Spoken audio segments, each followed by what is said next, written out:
Broadway ਤੁਹਾਡੇ ਵਿਦੇਸ਼ ਜਾਣ ਦੇ ਸੁਪਨਿਆਂ ਨੂੰ ਦੇਵੇਗਾ ਹਕੀਕਤ ਦੀ ਉਡਾਨ। नमस्कार दोस्तों, मैं अमरजीत ब्रॉडवे इमिग्रेशन सर्विसेज से लगातार कोशिश इस चैनल के जरिए स्टडी वीज़ा को लेके, खासकर कनाडा स्टडी वीज़ा को लेके हर लेटेस्ट इंपॉर्टेंट अपडेट आपसे शेयर करते रहना, ताकि आप बेहतर और स्ट्रॉन्ग डिसीजंस अपने फ्यूचर को लेके ले सकें।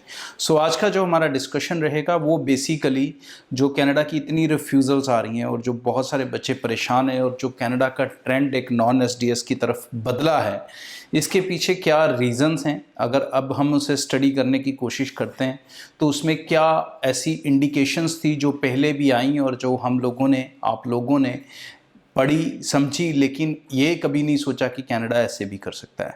सो ऐसे दो चीज़ें थी जो कनाडा ने पहले की थी, उनके बारे में मैं इस शो में आज आपको बताऊंगा, जिसका कंक्लूजन और मैसेज ये आगे बताता है। और प्रेजेंट जो रिज़ल्ट सिनारियो है, अगर इसको उनके साथ जोड़ा जाए तो ये बता रहा है कि आगे आने वाले दिनों में कनाडा किस तरफ जाएगा और कैसे रिजल्ट्स या कैसे प्रोफाइल्स वहाँ पर एक्सेप्ट हो सकेंगे। सो चैनल को ज़रूर सब्सक्राइब करेंगे। इसके अलावा आप मुझे इंस्टाग्राम पे फॉलो कर सकते हैं।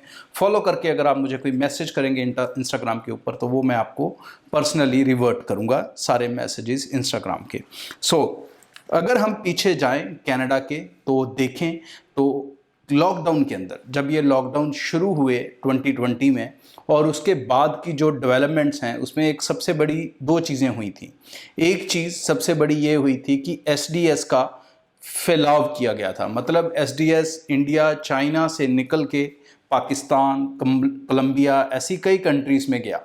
उसके बाद इसका सेकंड फेज़ का डेवलपमेंट हुआ, जिस फेज़ के अंदर अगर मैं देखूं, जो मैं देख रहा था अभी डेटा सारा, तो उसके अंदर ये सदर्न अमेरिकन कंट्रीज़ हैं जो जिनमें जाके एसडीएस स्कीम को अप्लाई किया गया। इवन एशिया के अंदर भी ये कोलंबिया में बढ़ाया गया, ये पाकिस्तान में ऐड किया गया, इसमें फिर सदर्न अमेरिका से इसमें ब्राज़ील ऐड किया गया, इसमें कोस्टा रिका ऐड किया गया, इसमें पेरू को ऐड किया गया, इसमें फिलीपाइंस को ऐड किया गया, वियतनाम को ऐड किया गया।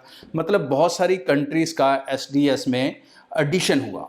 और ये एडिशन होने के तकरीबन 4 से 6 महीने बाद एक बहुत इम्पॉर्टेंट न्यूज़ भी आई थी, बहुत इम्पॉर्टेंट आर्टिकल था जिसके ऊपर मैंने शो भी बनाया था। तकरीबन 2 शोज़ आई थिंक बनाए थे डिटेल्स के लिए, और मैंने उसमें डिफ़ाइन किया था। It was during the lockdown period. उस टाइम एक आर्टिकल लगा था न्यूज़पेपर में जिसमें बताया गया था कि कनाडा में जो इमिग्रेशन है उसमें डाइवर्सिफिकेशन कम है। डिवर्सिफिकेशन को मैंने बहुत हाईलाइट भी किया था उसके बाद भी, बट चलो बच्चों का एक ट्रेंड होता है, वो उसके साथ ही चलते हैं जब तक उसके कॉन्सिक्वेंसेस नहीं दिखते। तो उसके अंदर ये उन्होंने क्लियर मैसेज दिया था कि जो कनाडा में इमिग्रेशन आ रही है स्टूडेंट्स की, वो पर्टिकुलर रीजन से आ रही हैं, वो पर्टिकुलर कोर्सेज में आ रही है। मतलब ना तो रीजन के हिसाब से डाइवर्सिफिकेशन है, और रीजन 2 हैं। एक रीजन जहाँ से बच्चा आ रहा है और एक रीजन जहां पे आ रहा है, मतलब कनाडा में जिस लोकेशन पे आ रहा है। तो दोनों में डाइवर्सिफिकेशन नहीं थी। ज़्यादा बच्चा सदर्न एशिया में आ रहा था और उसमें से भी ज़्यादातर बच्चा नॉर्दर्न इंडिया से आ रहा था। ज़्यादातर बच्चा दूसरी साइड के रीजन की बात करें तो टोरंटो और वैंकूवर में आ रहा था, जबकि बाकी रीजनल्स एरिया में उतना ज़्यादा स्टूडेंट नहीं आ रहा था। तो इस डाइवर्सिफिकेशन का इशू बहुत बड़ा एक बना था जिस पे काफ़ी आर्टिकल्स आए। सेकेंड, उन्होंने कहा था कि जो बच्चे पढ़ने भी आ रहे हैं वो एक स्टैंडर्ड एजुकेशन में पढ़ने आ रहे हैं, वो एक मतलब कोई एक्सपर्टीज़ में नहीं पढ़ने आ रहे, कोई अच्छी क्वालिफिकेशंस में पढ़ने नहीं आ रहे, वो जस्ट एक जनरल बिजनेस का डिप्लोमा, आईटी का डिप्लोमा, सिर्फ इसी में लगे हुए हैं। और इसी के बाद एसडीएस का फैलाव और ज़्यादा किया गया, उसको अदर स्टेट्स में ले जाया गया, अदर कंट्रीज़ में ले जाया गया। तो अब उसका शायद कहीं ना कहीं जो इफेक्ट है, या हम ये कह लें कि पहले उन्होंने अपनी पिक्चर बनाई, रूपरेखा बनाई, और अब उसके ऊपर उन्होंने चलना शुरू कर दिया। तो कहीं ना कहीं कनाडा का मकसद इमिग्रेशन को मिक्स करना है, मतलब कि अलग अलग जगह से लोग आएँ, डाइवर्सिफिकेशन में आएँ। उसका लॉन्ग टर्म स्ट्रेटजी भी एक अफेक्ट होती है, क्योंकि अगर एक ही किसी रीजन के, एक ही किसी रिलीजन के, एक ही किसी क्लास के, एक ही किसी क्रीड के ज़्यादा लोग कनाडा के अंदर आएंगे तो वो डेफिनेटली आने वाले समय में, आज नहीं लेकिन जनरेशन्स में, वो पॉलिटिकल इंस्टेबिलिटी क्रिएट कर सकते हैं, वो अपनी पॉलिटिकल स्पेस बहुत बड़ी बना सकते हैं। इसीलिए कनाडा ने उस सोसाइटी को डिवाइड करने के लिए पहले से ही ये स्ट्रेटजी अपना ली अब कि बच्चों को बहुत अलग अलग जगह से रिक्रूट किया जाए, कहीं एक जगह से रिक्रूट ना किया जाए। सो एसडीएस का फैलाव करना बाकी सब देशों में और बाकी सब जगह से बच्चों का आना, that is a one indication.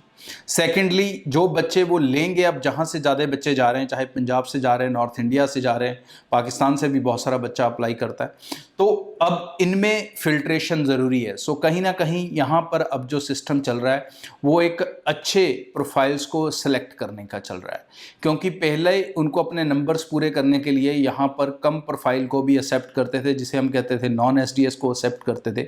But शायद अब जितना बच्चा नॉन एसडीएस में अप्लाई करता था या जितनों को वीज़ा दे रहे थे, अब उतना बच्चा उनको जो उन्होंने 10 कंट्रीज़ ऐड की हैं ड्यूरिंग कोविड नई वाली, शायद वहाँ से उनका वो काउंट पूरा हो रहा है और अब कहीं ना कहीं वो यहाँ से एक अच्छे प्रोफाइल्स की उम्मीद करते हैं और सिर्फ अच्छे प्रोफाइल्स के ऊपर ही शायद आगे आने वाला जो सिस्टम है वो चलता रहेगा। सो आई एडवाइज़ यू ऑल कि जितने भी बच्चों ने कनाडा के लिए प्लान आउट करना है अब, वो अपने खास करके पहला सेक्शन आइल्स का उसके ऊपर फोकस कर लें, पीटी की तरफ उतना ज़्यादा ना भागें, क्योंकि अब जितना स्कोर आपको पीटी में चाहिए उतनी ही मेहनत करके आपका आइल्स में 6 ईच हो जाएगा और फाइल एसडीएस हो जाएगी। पीटी करने के बाद भी आपकी फाइल एसडीएस नहीं होती है। So that is a one thing that you need to keep in mind. Second important thing कि जो बच्चे पढ़ रहे हैं वो एकेडमिकली अपने साथ कोई कॉम्प्रोमाइज़ ना करें, खासकर वो बच्चे जिन्होंने अब एग्ज़ाम्स फाइनल ईयर के देने हैं या 10+2 के देने हैं। You need to be academically equally strong. और जो आपके +2 के अंदर ग्रेडिंग आती है, जहां मार्कशीट होती है वहां पर ग्रेड लिखा होता है B1, B+, B-, A+, A1, A-, इस तरह से ग्रेडिंग होती है। उस ग्रेडिंग में D1, D2 की ग्रेडिंग किसी की नहीं होनी चाहिए। There should be no D, no D1, no D2। ये इस चीज़ों का आपको ध्यान रखना है और अच्छे प्रोफाइल्स ही शायद आने वाले दिनों में कनाडा जाएंगे, जिस तरह से वो ट्रेंड दिखा रहे हैं और जिस तरह से उन्होंने अपनी एक डाइवर्सिफिकेशन क्रिएट करने का जो टारगेट है उसको अचीव किया है बाकी 10 कंट्रीज़ में एसडीएस को और फैला के। सो आपको इन चीज़ों को समझना है, उसी हिसाब से कनाडा को प्लान करेंगे। प्लस इसमें आपको जो नई चीज़ करनी है, जितनी जल्दी हो सकता है ये डिप्लोमास का पीछा आप खुद छोड़ दें। अगर डिप्लोमास ले भी रहे हैं तो उनको स्पेशलाइजेशन के तौर पर लें, then you can have a better stand. लेकिन डिप्लोमास पे भी बहुत ज़्यादा कोई सख्ती नहीं हुई है, ऐसा नहीं है कि डिप्लोमास बंद होंगे, बहुत सारे कॉलेजेस हैं, ऐसे नहीं हो सकता। बट येस, एकदम स्टैटिक कोर्स ना लें, कुछ अच्छे कोर्स ही सिलेक्ट करने की कोशिश करें और अच्छी पढ़ाई करने की कोशिश करें। Thank you. ब्रॉडवे ਤੁਹਾਡੇ ਵਿਦੇਸ਼ ਜਾਣ ਦੇ ਸੁਪਨਿਆਂ ਨੂੰ ਦੇਵੇਗਾ ਹਕੀਕਤ ਦੀ ਉਡਾਨ।